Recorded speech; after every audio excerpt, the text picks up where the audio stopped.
我到北極那年，純粹是想看極光，結果極光没等到，等來一頭北極熊，冰川早就融化了。你不会是從未来穿越回来的吧？活了这麼久，還以為世界只有白色。去哪裡？星辰大海。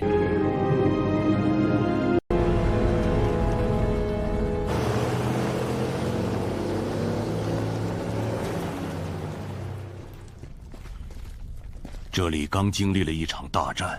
1945年4月，二戰中德國的敗局早已注定，盟軍的鐵蹄踏遍歐洲大陸。但一場沒有硝煙的戰爭才剛剛拉開序幕。一支特殊的美國調查團秘密潛入仍在戰火中的德國，目標從不是佔領領土，而是奪取納粹德國的最高科技機密以及那些掌握核心技術的頂尖人才，尤其是火箭領域的精英。調查團團長是时任美國陸軍航空隊少將的西奧多·馮卡門。這位出生於匈牙利的將軍並非帶兵打仗的将領，而是頂尖的數學和力學家。因肩負夺取德國科技機密的特殊使命，以美軍人員身份帶隊行動。調查團共數十人，其中有一位來自中國的年輕人，他是馮卡門的學生，时任陸軍航空隊上校，便是後來被譽為中國導彈之父的錢學森。當時他擔任調查團火箭組組長，在美軍護衛下，調查團冒着零星戰火深入德國腹地，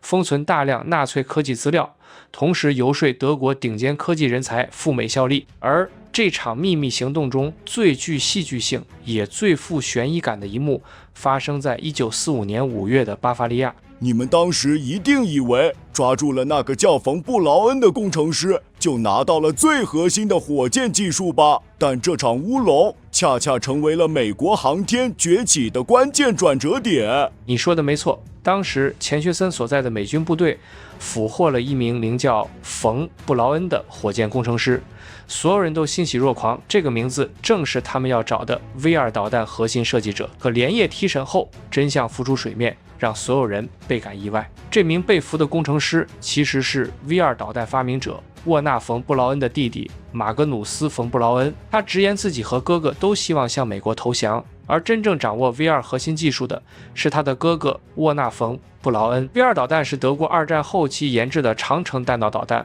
能從歐洲大陸精準打擊倫敦，是當時世界最先進的導彈，也是人類火箭技術的雛形。其發明者沃納·馮·布勞恩生於1912年，比錢學森還小1歲，堪稱天生的火箭天才。從小痴迷太空探索，在馬格努斯的幫助下，錢學森等人順利找到沃納·馮·布勞恩。面對調查團，這位年輕的德國科學家坦言：“我深知自己創造了新的戰爭模式，希望能將才智貢獻給能維護世界和平的戰勝國。只有大國導彈技術均衡，才能避免新的世界大戰。”最終，馮卡門和錢學森以和平利用火箭技術的理念說服了他。沃納·馮·布勞恩隨後隨調查團赴美，成為後來美國航天的核心力量。馮卡門和錢學森在德國期間，還專程前往馮卡門的母校哥廷根大學城，會見了空氣動力學開山鼻祖馮卡門的導師普朗特。三人留下了一張珍貴合影，從左到右依次是普朗特、錢學森、馮卡門。更有意思的是，普朗特有一位中國女學生，地位不輸錢學森。沒錯，這位女學生就是陸世佳。她是二戰前普朗特收下的唯一中國女博士生，在中國航空領域的地位堪比錢學森在航天領域的地位。作為北航籌建者之一，她還是錢學森的師叔。中國航空工業的許多骨幹都出自她的門下，是中國航空界的隱形奠基人。然而，沃納·馮·布勞恩的美國之路並不順利。二戰結束後，美國為幫助西歐恢復經濟，大幅裁減軍隊和軍費。1947年，美軍總兵力從戰時的1200萬驟減至150萬，軍費從909億美元縮減到103億美元。在此背景下，航天計劃淪為冷門，沒有任何預算支持。馮布勞恩多次提出的新火箭研制建議均被擱置。若不是冷戰爆發，蘇聯成為強大對手，這位火箭天才或許只能在講台和實驗室裡度過平凡一生。美蘇戰後對德國科技資源的爭奪策略截然不同，美國側重吸納人才，尤其是火箭領域精英；蘇聯則更看重機器設備和技術資料，不僅洗劫了德國工業區，還掠奪了中國東北的工業設施以及大量 V2 導彈核心資料。更具戲劇性的是，美蘇太空競賽的兩位核心負責人身份有着驚人相似性。美國由前納粹戰俘沃納馮·布勞恩主持航天計劃，在蘇聯則由前囚犯謝爾蓋·帕夫洛維奇·科羅廖夫與之抗衡。科羅廖夫的一生比馮·布勞恩更坎坷，也更令人敬佩。他是蘇聯航天的靈魂人物，卻大半輩子活在監視和不公之中，在絕境中撐起了蘇聯航天，點燃了美蘇太空競賽的導火索。你們很難想象，他是在怎樣的困境中造出了世界第一枚洲際導彈。科罗廖夫1907年出生於烏克蘭，畢業於莫斯科鮑曼高等技術學校，是蘇聯頂尖工科院校。1932年，25歲的他就成為蘇聯火箭研制小組負責人。1936年，成功設計出蘇聯第一代火箭飛機。可命運的轉折發生在1937年，斯大林大清洗期間，科羅廖夫因莫須有的陰謀顛覆罪被逮捕，先後在勞改營和監獄工廠做苦工期間患上壞血病，為後來的早逝埋下隱患。20世紀40年代初，蘇聯得知德國在研制導彈，才將科羅廖夫轉移到4號特種監獄工廠，讓他重新組織人員，開展軍用火箭研究。在這座警衛森嚴的工廠裡，他毫無行動自由，每天工作超12小時，一舉一動都被嚴密監視。1944年，科羅廖夫被釋放，但監視從未停止。對他的指控，直到1957年斯大林去世後才被正式撤銷。即便遭受諸多不公，他依然對蘇聯忠心耿耿，從未像同伴沙哈羅夫那樣成為持不同政見者。沒有任何史料記載他在暗無天日的日子裡的心情。我們很難想象一個人在被監視、被不信任，甚至遭受肉體懲罰的處境下，依然能潛心研究，為國家和人類航天事業做出卓越貢獻。二戰結束後，科羅廖夫逐漸受到蘇聯重用。西方史學家認為，這是蘇聯得知馮·布勞恩赴美後，急於在火箭技術上與之抗衡。無論原因如何，科羅廖夫都是當時蘇聯最優秀的空氣動力學和火箭設計專家。很多人誤以為美蘇航天成就完全依賴德國前期工作，這種說法對美國有一定道理。美國火箭研制的中堅力量正是馮·布勞恩及其德國同事，但對蘇聯則有失公允。二戰後，雖有部分德國科學家為蘇聯效力，但他們從未接觸核心機密。1950年便被全部送回前東德。事實上，蘇聯火箭研制主要依靠科羅廖夫等人的自主努力。早在二戰期間，蘇聯就已開展火箭研究，積累了寶貴經驗。二戰後，蘇聯在火箭技術上長期領先於馮·布勞恩的美國團隊。1947年，科羅廖夫參照 V2 仿製出蘇聯第一代導彈 R1。1949年，新一代 R2 導彈射程達到 V2 的2倍，更實現了彈頭與火箭分離的劃時代突破。這是當時德美都未能實現的技術。放棄不成功的 R3 導彈後，科羅廖夫團隊於1953年成功發射 R5 彈道導彈，射程1200公里，可覆蓋西歐大部分地區。其改進型 R5M 成為蘇聯第一代可攜帶核彈頭的導彈。而真正讓西方恐慌的是他設計的下一代導彈 R7。R7 採用2級火箭推進，射程超8000公里，能直接打擊美國本土。至此，蘇聯導彈技術明顯領先美國，形成了完整的導彈體系，研發效率在世界航天史上空前。而此時的馮·布勞恩仍在虛度光陰，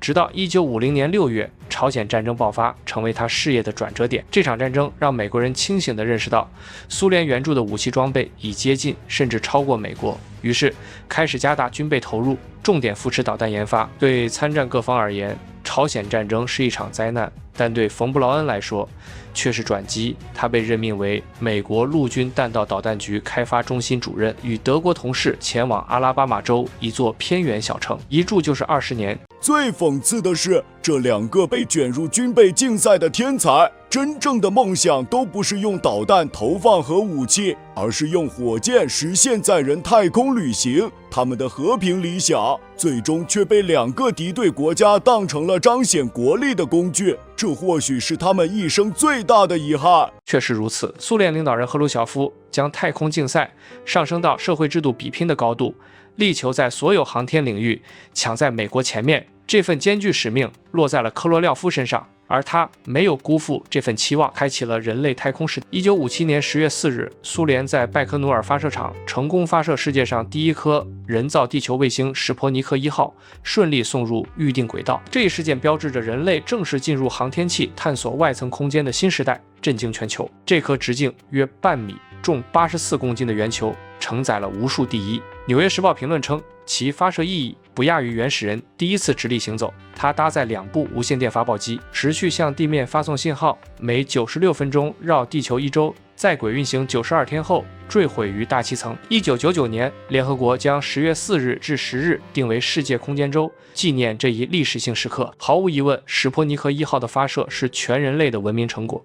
如今，我們的電視、氣象、通信等領域都離不開衛星的支持，而這一切的起點就是1957年的那一聲火箭轟鳴。科羅廖夫的成功讓美國人陷入恐慌。馮布勞恩團隊承受着巨大壓力，能將衛星送上天的火箭，同樣能将核彈頭打到美國本土。美國人的本土安全感被徹底打破。發射衛星是對一個國家綜合科技和工業實力的嚴峻考驗，核心是火箭技術、推力、穩定性、準確性缺一不可。要讓衛星擺脫地球引力，需達到每秒 7.9 公里的第一宇宙速度，約為音速的23倍。從北京飛到上海僅需2分半鐘。科罗廖夫設計的2級火箭解決了這一矛盾。面對差距，馮布勞恩並未氣餒。美國此前多次嘗試發射衛星均告失敗，最慘重的一次是1957年12月6日，先鋒號火箭離地幾英尺便故障爆炸。這場失敗讓美國航天界壓力倍增。冷戰背景下，這份壓力堪比戰場戰敗。終於1958年1月30日清晨，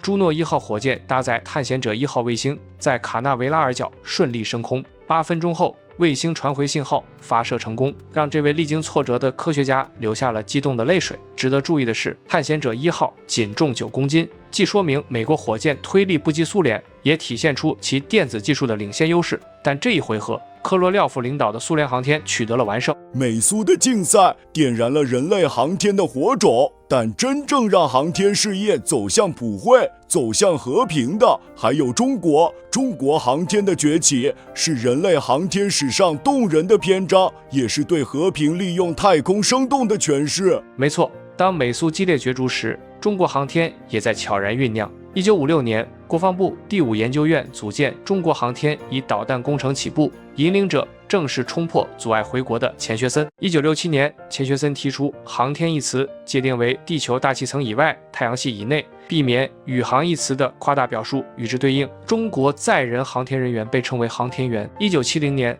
4月24日，長征1號火箭從酒泉發射中心成功將東方紅1號送入軌道，中國成為繼蘇美法日之後第5個擁有自主航天能力的國家。旋轉小火箭點燃正常，向西捕獲目標，要捕獲目標，明白。電子捕獲目標，明白。衛星和3D 分離。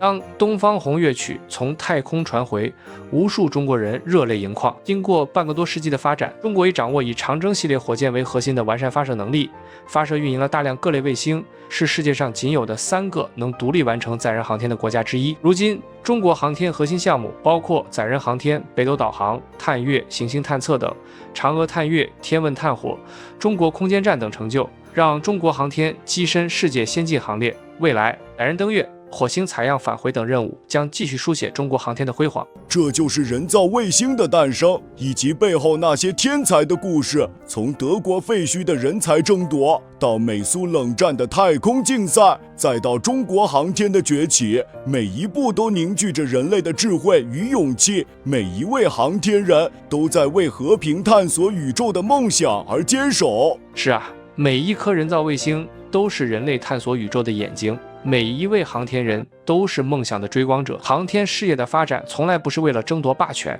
而是為了讓人類更深刻地認識宇宙，更和平地共享地球家園。未來還有更多奇蹟等着人類創造，而這一切的起點都源於1957年那一顆劃破天際的史波尼克1號，源於那些在困境中堅守探索宇宙的天才，也源於每一個心懷夢想的追光者。最後要特別感謝一直以來點讚投幣支持的小夥伴，尤其感謝上期充電支持的小夥伴。歡迎關注帶北極熊去旅行，我們的目標是星辰大海，有緣與你同行。下期再會。